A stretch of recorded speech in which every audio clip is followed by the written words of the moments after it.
Alright, so in this video, I'm going to talk about the Tower of Elements upgrades number 61 through 70, the most recent upgrades that became available with the new update. So for upgrade number 61, you're going to get a bonus dodge percent chance. Now this really isn't, it's nice for survivability, but it is a little hit and miss, so it's probably not my favorite upgrade just because it's hit or miss on whether it'll actually benefit you at all. Then we have regeneration, and then this is where we start to branch off, and we have a couple of different options.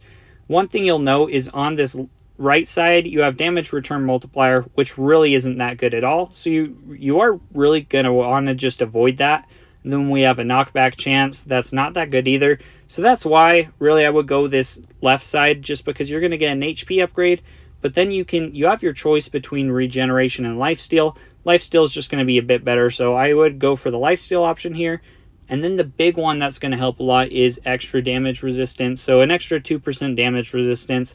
It's just going to help your survivability a lot. They did break this out into its own stat. You can see within the talent page, it always was affecting stuff, but now you can actually kind of see how much total you have and then see how that calculation works, which is nice.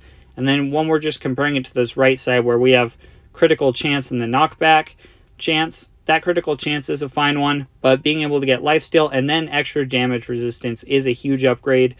You do only just have an option of HP here rather than having the HP or attack.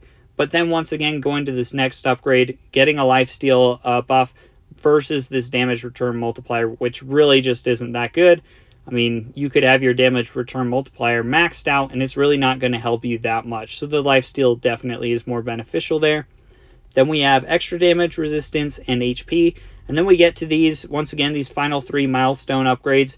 So on the far left, we have expose weakness. So enemies take an additional 40% damage for 3 seconds after being attacked by slimes.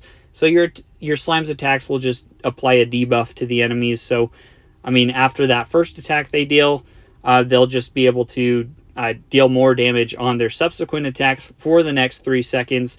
I mean, so as long as they just keep attacking them, it's going to help you just boost your damage output overall. This is why I'd just recommend this one. It really helps a lot for tanky enemies, just being able to deal more damage to them. Then we have this middle one, Defy Death. It's a cool effect, but in practice, it's just not the most consistent and helpful. So when taking a damage that would otherwise kill you, there's a 2/3 chance, essentially, that you're going to survive with 1 HP after the damage calculation. So there's 2/3 chance you just live. You only get 1 HP, but you can, lifesteal regenerate back up.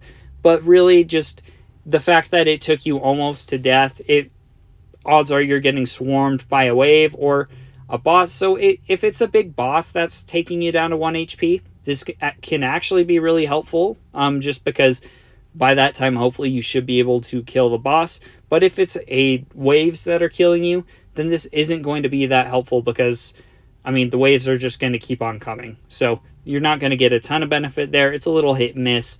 And then this final one on the far right, Ultimate Knockback, there's a 25% chance to ignore enemy status resistance when triggering a knockback, which is nice just because it allows you to knock them back further. But in practice, this doesn't help your damage output or survivability, so I really wouldn't recommend it overall. But thanks for watching. Let me know if you have any questions.